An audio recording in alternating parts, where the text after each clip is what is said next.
종합제 TV 시청자 여러분 안녕하십니까. 2023년 5월 9일 오전 11시입니다. 내일은 윤석열 대통령 취임 1주년이 되는 날입니다. 오늘 조선일보 일면은 이런 제목의 기사를 올렸습니다. 입법에 가로막힌 윤석열 정부 1년, 한미동맹 강화, 한일관계 개선, 원전 산업 생태계 복원 등 성과, 입법 필요한 개혁은 거야가 반대, 딱 요약을 했습니다. 지난 1년을 요약을 했습니다. 대통령실은 윤석열 대통령 취임 1년을 이틀 앞둔 8일 공개한 바로 서는 대한민국을 위한 대통령의 약속 영상에서 한미동맹 강화, 탈원전 폐기, 노동개혁 추진을 통해 지난 1년간 비정상을 정상화해 왔다고 했다. 그러나 윤 대통령이 공언했던 연금, 노동, 교육개혁 등 3대 개혁은 거야의 벽에 가로막혀 제대로 시작조차 하지 못했다. 야당은 오히려 금수완박법, 양곡관리법 등 다수 의석을 기반으로 윤석열 정부와 충돌했다. 정권은 교체됐지만 지난 1년 동안 정치와 정책 주도권은 여전히 야당에 있었다. 결국 윤석열식 개혁의 승패는 내년 총선에 달렸다는 평가다. 그 밑에 민주당 돈봉투 강래구 구속, 검찰에 초기화된 휴대폰 제출, 법원 증거인멸 우려 있다면서 구속영장을 발부했다는 기사가 바로 밑에 붙어 있습니다. 오늘의 한국 현실을 잘 보여줍니다. 윤석열 대통령은 오늘 국무회의에서 취임 1주년을 맞은 소회를 이렇게 밝혔습니다. 거야 입법에 가로막혀 필요한 제도를 정비하기 어려웠던 점도 솔직히 있다고 말하면서 문재인 정부를 사정없이 비판했습니다. 아주 공개적으로 딱 부러지게 요약하면은 문재인 때 망친 나라를 지금 제대로 세우려니까 힘이 든다. 그런데 민주당이 발목을 잡고 있다. 이런 호소문 비슷한 소회를 밝혔습니다. 그러나 최선을 다할 것이다. 무너진 시스템을 회복하고 체감할 만한 성과를 이루기에는 그러나 시간이 필요하다라고 했습니다. 국무회의에서 밝힌 내용을 요약을 하면 이렇습니다. 과거 정부의 검찰개혁 과정에서 마약 조직과 유통에 관한 법 집행력이 현격히 위축된 결과가 어떠했는지 국민 여러분께서 모두 목격하셨다며 문재인 정부를 겨냥했습니다. 또 집값 급등과 시장 교란을 초래한 과거 정부의 반시장적, 비정상적 정책이 전세 사기의 토양이 됐다면서 정권 합수단 해체로 상징되는 금융시장 반칙 행위 감시 체계의 무력화는 이러한 가상자산 범죄와 금융투자 사기를 활개치게 만들었다고 했습니다. 비단 민주당이 북한 노동당 정권과 종북 세력과 민노총을 또는 MBC를 또는 KBS를 편드는 데 그친 것이 아니라 이 사기꾼들, 범죄자들, 마약 범죄자들이 활개치는 그런 상황을 만들었다는 지적이죠. 그런데 참 이상하긴 합니다. 이 민주당이 범죄자들하고 왜 이렇게 친할까요? 그럼 민주당이라는 이 조직은 이 범죄 조직입니까? 한번 심각하게 검토할 필요가 있다는 생각이 듭니다.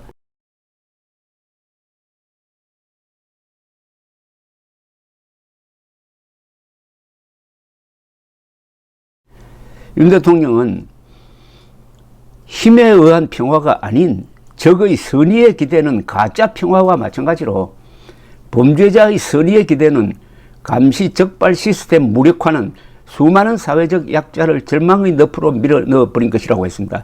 이 논리는 상당히 설득력이 있습니다. 즉 안보와 치안을 동일선상에 놓고 하나의 논리로서 엮은 겁니다. 이런 논리를 구사할 줄 안다는 게 윤석열 대통령의 아주 특기고 장점입니다. 힘에 의한 평화가 아닌 적의 선의에 기대는 가짜 평화와 마찬가지로 범죄자의 선의에 기대는 감시적발 시스템 무력화는 수많은 사회적 약자를 절망의 늪으로 밀어넣어 버린 것이다. 즉 북한 노동당 정권과 거기에 굴종했던 문재인 정권과 그리고 범죄자들을 같은 동일선상에 놓은 겁니다. 이 논리는 김정은, 문재인 그리고 범죄자들을 같은 걸로 묶어버리는 이런 아주 상당히 효율적인 논리를 구사를 합니다. 김정은과 대한민국의 범죄자는 결국 같은 범죄자 맞죠. 사실 저 북한의 김정은은 흉악 범죄자 아닙니까? 반인도 범죄자 아닙니까? 히틀러와 스탈린과 동급인데, 그리고 남한의 이 뭐 사기꾼이라든지 마약 범죄자들 이런 사람들을 국가기관이 잘 막아서 우리 국민들이 편하게 평화롭게 지내도록 해줘야 될 이 정부가 그쪽 편을 들었다 이겁니다. 그러니까 선의에 기대가지고 김정은의 선의에 기대고 사기꾼의 선의에 기대가지고 제어장치, 안보적 제어장치라든지 수사 기능을 약화시켰다는 겁니다. 이거 중요한 화두를 하나 던집니다. 왜 민주당은 범죄자들을 그렇게 아끼느냐? 범죄자들을 단속하려는 사람, 국가로 말하면 한국, 미국, 일본을 왜 그렇게 미워하느냐? 김정은에 대해서는 왜 그렇게 굴욕적이냐? 시진핑, 푸틴에 대해서는 왜 그렇게 굴욕적이냐? 우크라이나 돕는 데 대해서 왜 그렇게 흥분하느냐? 뭐겠습니까? 민주당이 가지고 있는 어떤 가치관, 범죄자를 아끼고 선량한 시민들을 우습게 보는 이 생각이 민주당의 공통된 어떤 가치관으로 똘똘 뭉쳐 있다는 겁니다. 범죄자를 아끼는 민주당. 그럼 더불어민주당 할 때 저 더불어를 어떻게 해석해야 되느냐? 범죄자와 더불어, 김정은과 더불어 이렇게 된 건 아닙니까? 대한민국과 더불어라고 해야 되는데 저 더불어를 한자로 표현하면 공짜입니다. 공짜. 더불어를 한자로 하면 공입니다. 공. 그럼 한자로 풀이하면 공민당쯤 되겠네요. 공민당, 공산당하고 좀 비슷합니다. 윤 대통령은 전임 정부와 대비한 윤석열 정부의 성과를 강조를 했습니다. 윤 대통령이 이제 자신감이 있으니까 문재인 정권을 사정없이 비판합니다. 범죄 옹호 정권이었다는 거 아닙니까? 범죄자 옹호 정권이었다. 우리 정부는 출범 후 중요 마약 범죄에 대한 법 집행력을 회복하고 검경 합동수사본부를 설치하는 등 마약 청정 국가를 만들기 위해 노력해 왔다. 건물과 제도를 무너뜨리는 데는 시간이 걸리지 않는다. 순간이다. 그러나 무너진 것을 다시 세우는 데는 엄청난 시간과 노력이 든다. 참 답답할 겁니다. 문재인이가 5년 동안 그동안 대한민국의 70여 년에 걸친 문명 건설의 성과를 무너뜨리는데 5년밖에 걸리지 않았습니다. 그런데 그것을 바로 세우려면 앞으로 적어도 보수 정당이 20년은 장기 집권해야 될 겁니다. 윤 대통령은 또 오는 16일에 민방위 훈련이 6년 만에 재개되는 것을 언급하면서 그간 가짜 평화에 기댄 안보관으로 민방위 훈련이 실시되지 않았다. 정부는 지난 6년간의 미실시를 감안해 먼저 공공기관부터 훈련을 시작하고 다음 단계로 전 국민이 참여하는 훈련으로 정상화 수준을 밟기로 했다고 밝혔습니다. 이제 핵미사일 방어 훈련이 시작될 모양입니다.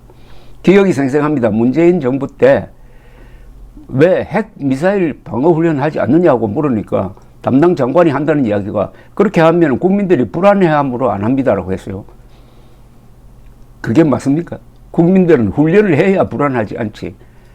그럼 승객들, 배에 탄 승객들이 불안해야 한다고 그 퇴선 훈련 안 합니까?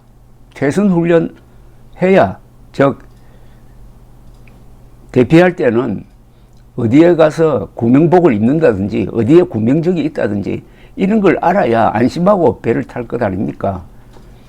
핵민방위 훈련 안 한 이유가 있지 않습니까? 북한이 주사파 입장에서 보면은 수령님이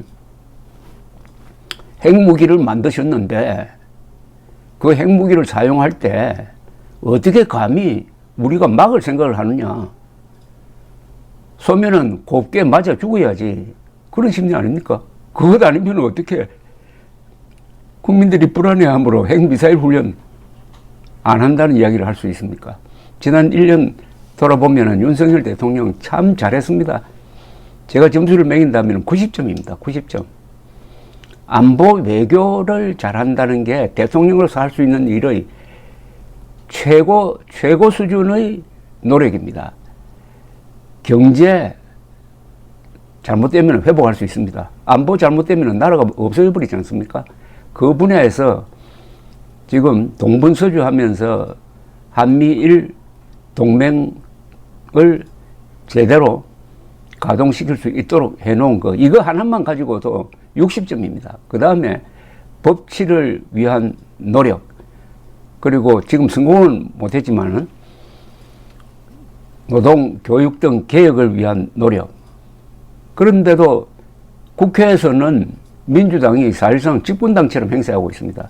어떻게 보면은 정권 교체가 안 된 거예요. 국회가 저쪽이 장악하고 있고 국정에 협조하지 않고 사사건건 방해를 하니까 진정한 정권 교체는 내년 총선에서 아마 결정될 것입니다. 감사합니다.